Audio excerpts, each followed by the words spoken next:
नमस्कार, देवभूमि समाचार में आपका स्वागत है। आपके साथ मैं रीना झा बालियान। खबरों का रुख करेंगे, लेकिन उससे पहले एक नजर डालते हैं इस वक्त की हेडलाइंस पर। नकल प्रकरण के बीच सीएम धामी ने बेरोजगार संघ पर साधा निशाना। कहा, कभी भर्ती परीक्षा न देने वाले बन बैठे हैं बेरोजगारों के नेता। अभ्यर्थियों से धैर्य बनाए रखने की appeal. UK SSSC paper leak मामले में बड़ी कार्रवाई। सेक्टर मजिस्ट्रेट के बाद असिस्टेंट प्रोफेसर सुमन को और 2 पुलिसकर्मी सस्पेंड। हरिद्वार परीक्षा केंद्र में ड्यूटी के दौरान लापरवाही बरतने का आरोप। देहरादून में पंडित दीनदयाल उपाध्याय के जयंती पर पुरस्कार वितरण कार्यक्रम। सीएम धामी ने 10वीं और 12वीं के 75 छात्रों को किया सम्मानित। कहा, शिक्षा व्यवस्था को मिलेगी मजबूती। और उत्तराखंड में शहीद सम्मान यात्रा 2.0 की शुरुआत। सैन्य धाम के लिए शहीदों के आंगन की मिट्टी को करेंगे इकट्ठा। 72 शहीदों के आंगन की मिट्टी एकत्रित करने का लक्ष्य। और चलिए अब बुलेटिन की शुरुआत कर लेते हैं। उत्तराखंड में पेपर लीक प्रकरण को लेकर सीएम धामी ने अभ्यर्थियों से धैर्य बनाए रखने की अपील की है। वहीं सीएम धामी ने बेरोजगार संघ पर निशाना साधते हुए कहा कि कभी भर्ती परीक्षा ना देने वाले बेरोजगार युवाओं के नेता बन बैठे हैं। मुख्यमंत्री ने कहा कि पिछले 4 सालों में राज्य सरकार ने लगभग 25,000 नियुक्तियां पारदर्शी और निष्पक्ष तरीके से संपन्न की है। इस बीच कोई ऐसा प्रकरण नहीं आया जिसमें नकल की गई हो। मुख्यमंत्री ने कहा कि हाल ही में हुए नकल प्रकरण में एसआईटी का गठन किया गया, जो जल्द ही जांच पूरी कर रिपोर्ट सौंपी जाएगी और जिसके आधार पर आरोपी के खिलाफ सख्त कार्रवाई की जाएगी। ये बहुत दुर्भाग्यपूर्ण है। ये तो हमारे राज्य के उन छात्र छात्राओं को, उन अभ्यर्थियों को जिन्होंने अब परीक्षाओं में भाग लेना है, परीक्षाओं की तैयारी करनी है। यह आंदोलन क्या ऐसे स्वनाम धन्य ऐसे नेता जो कहते हैं कि हम बेरोजगारों के नेता हैं, लेकिन किसी रोजगार की परीक्षा में भाग नहीं लेते हैं। ये छात्रों को तय करना है कि उनको अपना भविष्य किस दिशा में ले जाना है। राज्य की सरकार हर एक उस छात्र के साथ, उस छात्रा के साथ, उस परीक्षा में भाग लेने वाले हमारे नौजवानों के साथ है। उनके हित में हमने अनेक निर्णय लिए हैं। 25,000 नियुक्तियां अभी तक निष्पक्षता और पारदर्शिता के साथ संपन्न हुई हैं। वहीं पेपर लीक मामले में धामी सरकार ने बड़ी कार्रवाई की है। हरिद्वार के परीक्षा केंद्र पर ड्यूटी पर तैनात सेक्टर मजिस्ट्रेट KN तिवारी को लापरवाही के चलते सस्पेंड किया गया। बता दें कि KN तिवारी जिला ग्राम्य विकास अभिकरण हरिद्वार में परियोजना निदेशक के पद पर कार्यरत हैं और जांच में फिलहाल उनकी पहली जिम्मेदारी मानते हुए उन्हें निलंबित कर दिया गया है। पिछले 4 वर्षों में हमने 25,000 नियुक्तियां पारदर्शी और निष्पक्ष तरीके से संपन्न की हैं। उसी का परिणाम है कि आज 25,000 अभी तक नियुक्तियां संपन्न हो चुकी हैं और एक में भी, किसी में भी कोई ऐसा प्रकरण नहीं आया जिसमें कहीं पर नकल की गई हो, कहीं पर पारदर्शिता न अपनाई गई हो। और एक प्रकरण जो सामने आया है उसमें प्रथम दृष्टया जिन को भी जो भी आरोपी थे उनके खिलाफ कार्रवाई हुई है, उनको पकड़ लिया गया है और उसमें सघन जांच चल रही है। जो भी उस केंद्र से संबंधित या उस परीक्षा से संबंधित जिनके ऊपर भी अपने दायित्वों का निर्वहन करने का आरोप है या जिन्होंने कर्तव्यों में ढिलाई बरती है, उनके खिलाफ कठोर कार्रवाई होगी। किसी को छोड़ा नहीं जाएगा। एक एक नकल माफिया को या नकल के काम को आगे बढ़ाने वालों को या जिन्होंने भी इस भर्ती प्रक्रिया को खराब करने का प्रयास किया है, उनको जेल की सलाखों के पीछे भेजा जाएगा। इसके लिए एसआईटी का गठन कर दिया गया है। यूके SSSC पेपर लीक मामले को लेकर युवाओं का गुस्सा फूटा है। मौजूदा सरकार के खिलाफ युवाओं की नाराजगी दिख रही है, लेकिन असल में युवाओं का गुस्सा एकाएक नहीं बढ़ा, बल्कि 21 सालों का ये गुब्बार है जिसकी शिकार धामी सरकार को होना पड़ा है। आखिर कैसे, देखिए इस रिपोर्ट में। देहरादून की सड़कों पर युवाओं का प्रदर्शन। हजारों की संख्या में युवा सड़कों पर। बेरोजगार युवाओं का फूटा गुस्सा। 21 सालों का भरा गुब्बार। मौजूदा सरकार हुई शिकार। पहला पेपर था, पहला पेपर देके मैं जैसे सेंटर से बाहर आती तो पेपर लीक हुआ मिलता है। तो हमें पता चलता है कि 11:35 का ही व्हाट्सएप पे पेपर बाहर आ गया है। ये तस्वीरें देहरादून की हैं। यूके SSSC पेपर लीक मामले को लेकर युवाओं का गुस्सा बढ़ता जा रहा है। बेरोजगारी को लेकर युवाओं की नाराजगी दिख रही है। दरअसल युवाओं के अंदर ये गुस्सा एकाएक नहीं बढ़ा, बल्कि 21 सालों का ये गुब्बार है जिसकी जद में धामी सरकार आई है।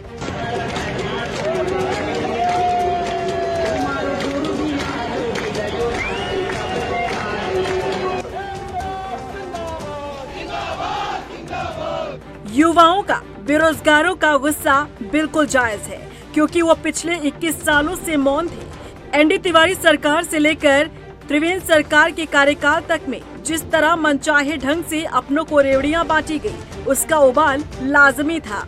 पोस्ट ऑफिस की सेवाओं से लेकर एम्स ऋषिकेश में 600 राजस्थान के लोगों की नियुक्ति पर्याप्त थी किसी भी युवा में गुस्सा भरने के लिए। लेकिन जब लगातार पेपर लीक और उसके पीछे हाकम सिंह और हाकम सिंह के पीछे बड़े बड़े हाकम और राजनीतिज्ञ लोगों की जुगलबंदी जनता के सामने आए, तो जनता खुद को ठगा सा महसूस करने लगती है। आज भी आलम यही है कि संगठित शिक्षा माफियाओं के पैसे पर चलने वाले, भूमि कब्जाने के आरोपियों से फंडिंग पाने वाले और अपनी राजनीति चमकाने वाले तमाम लोग पर्दे के पीछे से फिर बेरोजगार, गुस्से से भरे युवाओं की आड़ में अपनी राजनीति चमकाने मैदान में है।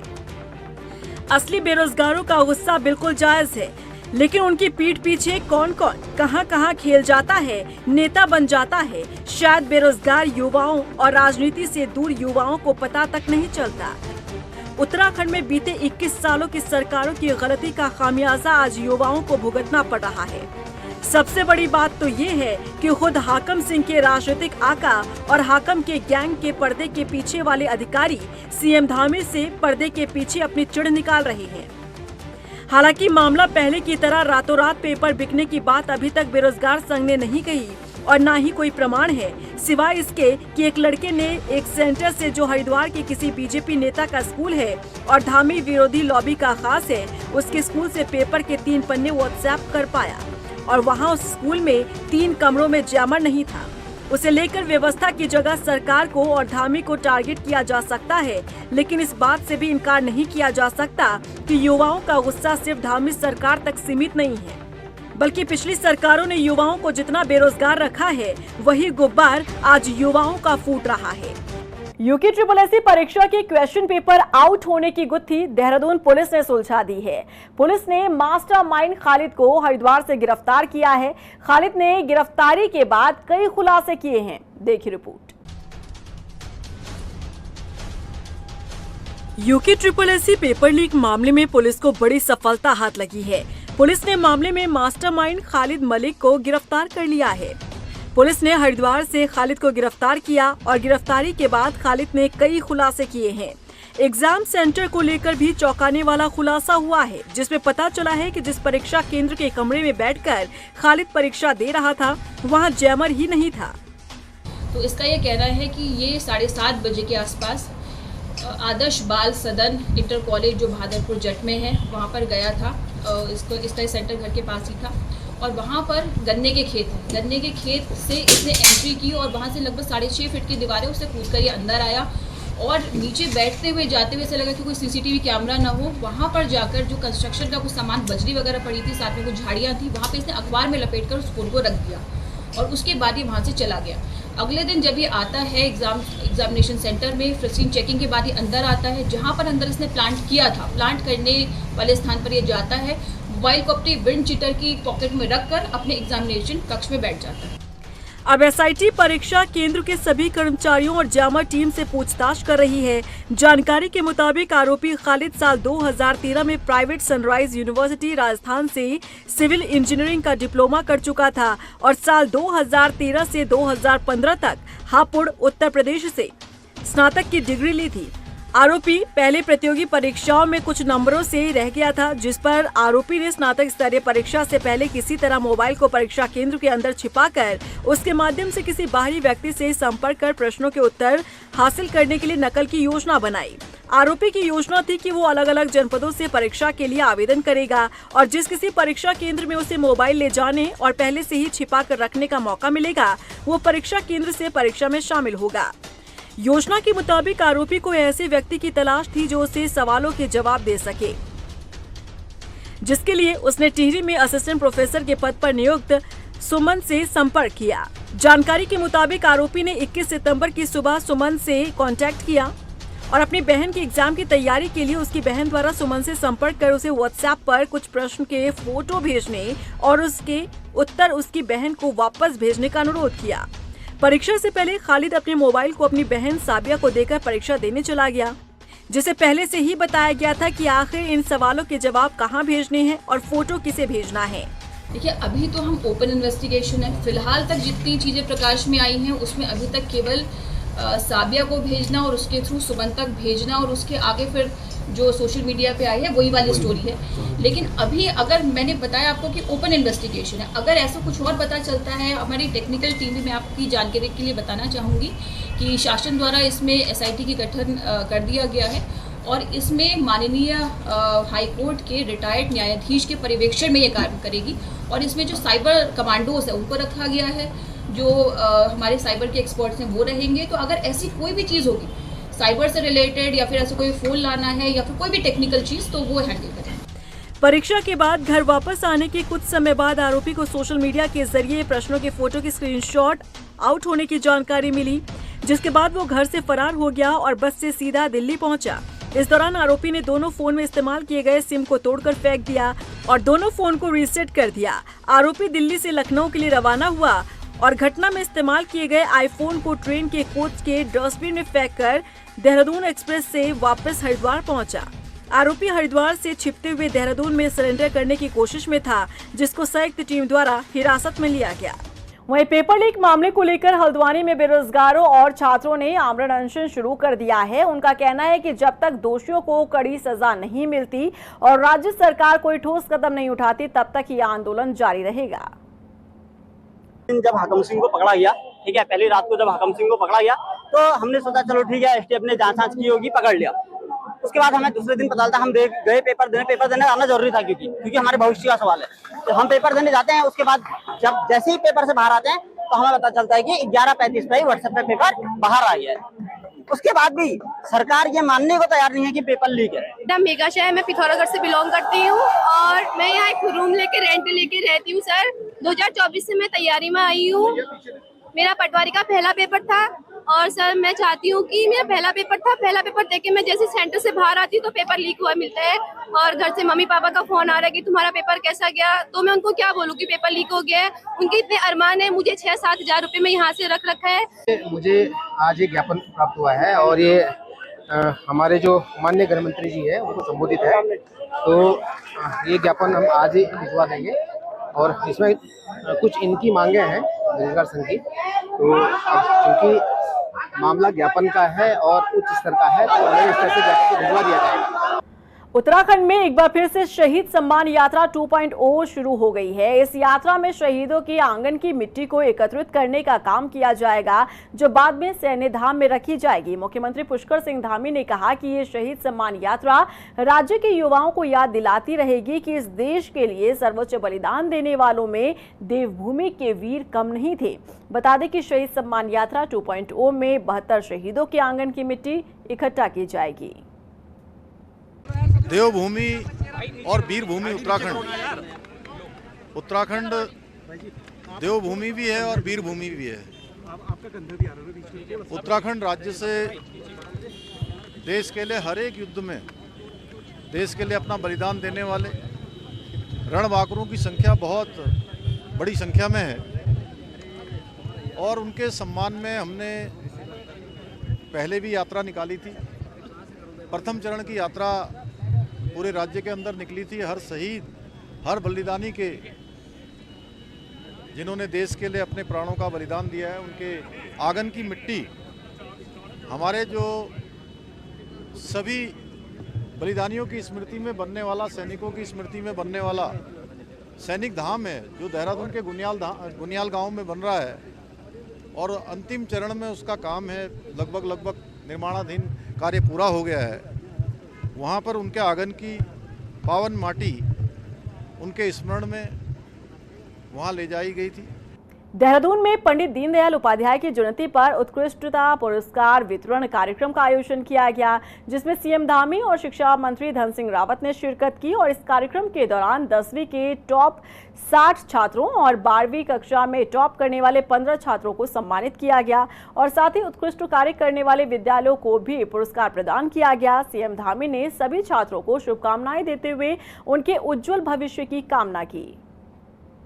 देखिए, पंडित दीनदयाल जी की आज जयंती है। मैं पंडित दीनदयाल जी को उनकी जयंती के अवसर पर नमन करता हूँ। वो एक ऐसे राजनेता, विचारक, प्रणेता और जिन्होंने अंत्योदय का सिद्धांत, अंत्योदय का विचार हम सबके समक्ष रखा और आज प्रधानमंत्री आदरणीय नरेंद्र मोदी जी के नेतृत्व में उस विचार को साकार रूप दिया जा रहा है। हर एक क्षेत्रों में उनके विचारों को धरातल पर उतारा जा रहा है। उत्तराखंड के अंदर भी हमारा शिक्षा विभाग, हमारे शिक्षा मंत्री जी और पूरी टीम उसको नवाचार के रूप में ऐसे छात्र और ऐसे शिक्षक जो उत्कृष्ट प्रदर्शन करते हैं, उत्कृष्टता से काम करते हैं शिक्षा के क्षेत्र में, उन सभी को पंडित दीनदयाल शैक्षिक उत्कृष्टता पुरस्कार से सम्मानित किया जाता है। मुख्यमंत्री पुष्कर सिंह धामी ने 55 करोड़ की लागत से बनने वाले गदरपुर मटकोटा मार्ग का वर्चुअल माध्यम से शिलान्यास किया।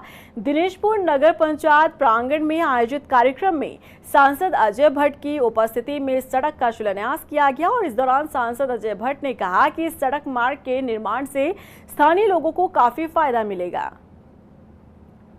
पूरे इलाके को सबसे बड़ी राहत तो यह है कि हमें सड़क मिल गई। जो लोग हमको छोड़ के गए, जिनकी मौत हुई, उनका हम सबको बहुत कष्ट है, दुख है और प्रभु से प्रार्थना करते हैं उनको शांति मिले। और एक्सीडेंटल नियमों के आधार पर जो अनुमान्य धनराशि उस समय होती थी, अगर क्लेम किया होगा तो जरूर कुछ न कुछ मिला होगा। और वैसे भी और बार उद्घाटन होने का क्या मतलब है, जब यहाँ पर आपके पूरा डीएम रहेंगे, डीएम के प्रतिनिधि एसडीएम आ गए हैं और आपके इंजीनियर आ गए हैं, आपके ठेकेदार हैं, तो उद्घाटन तो वही होगा नवरात्रि में।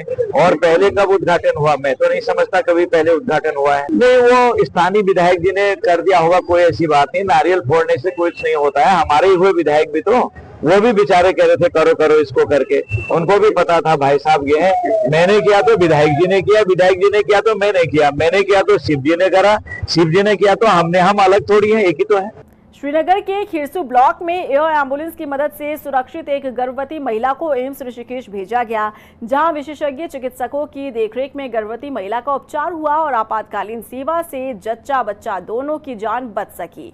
महिला के पति ने भावुक होते हुए प्रदेश सरकार का आभार जताया।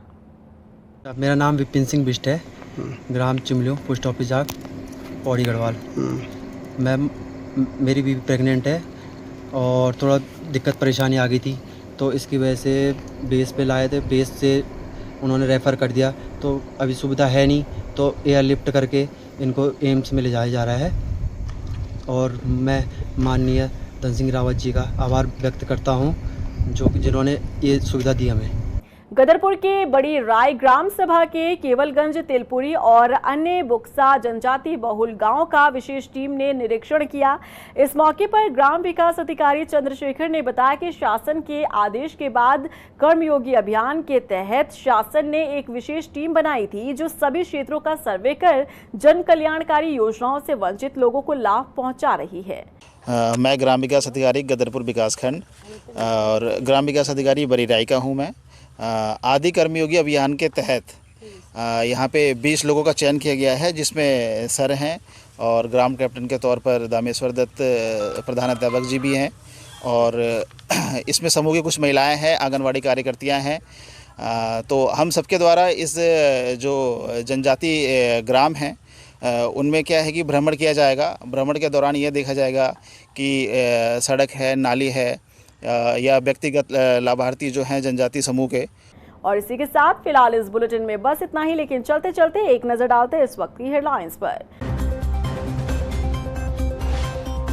नकल प्रकरण के बीच सीएम धामी ने बेरोजगार संघ पर साधा निशाना, कहा कभी भर्ती परीक्षा न देने वाले बन बैठे हैं बेरोजगारों के नेता, अभ्यर्थियों से धैर्य बनाए रखने की appeal. UK SSSC paper leak मामले में बड़ी कार्रवाई, सेक्टर मजिस्ट्रेट के बाद असिस्टेंट प्रोफेसर सुमन को और 2 पुलिसकर्मी सस्पेंड। हरिद्वार परीक्षा केंद्र में ड्यूटी के दौरान लापरवाही बरतने का आरोप। देहरादून में पंडित दीनदयाल उपाध्याय के जयंती पर पुरस्कार वितरण कार्यक्रम। सीएम धामी ने 10वीं और 12वीं के 75 छात्रों को किया सम्मानित। कहा शिक्षा व्यवस्था को मिलेगी मजबूती। और उत्तराखंड में शहीद सम्मान यात्रा 2.0 की शुरुआत। सैन्य धाम के लिए शहीदों के आंगन की मिट्टी को करेंगे इकट्ठा। 72 शहीदों के आंगन की मिट्टी एकत्रित करने का लक्ष्य।